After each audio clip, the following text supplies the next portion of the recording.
Hi guys, we are discussing the Arthashastra. We are in the basic gists portion presented by the translator, and in this video we discuss harassment of the people.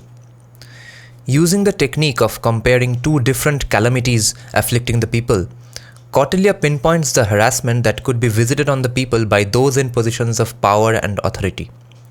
A decadent king could oppress the people by seizing what he wanted and taking the wealth of the country for himself and his cronies.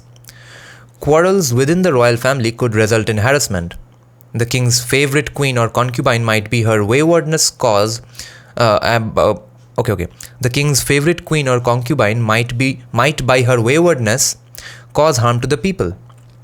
The most powerful officials like the treasurer or the chancellor might, for their own enrichment, harass the people. The king's own army might exact heavy contributions or go on the rampage. Overzealous tax collectors might collect more than the right amounts and thus impoverish the countryside, as we know it happens today. There is a systematic classification of 40 ways by which corrupt officials might cheat the government of revenue, cheat the public, or both. Since there was no one in a position of power who could be trusted not to misuse his authority, this is a beautiful sentence. Kautilya does not trust anyone to use their authority in a fair way. So, because of that, Kautilya gives clear instructions on how to detect and punish the culprits.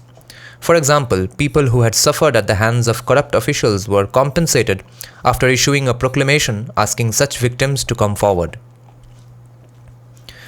People who had suffered at the hands of corrupt officials were compensated after issuing a proclamation asking such victims to come forward. Other possibilities of harassment of the people were the nobility seizing common land, profiteering by traders, marauders and robber bands, and destruction caused by rogue elephants.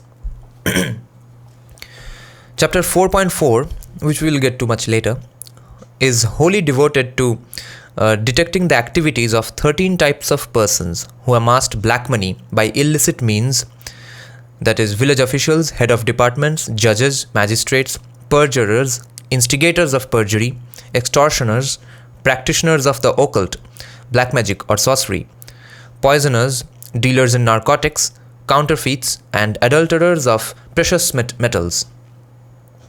Kautilya also deals with the welfare of the population when afflicted by natural calamities.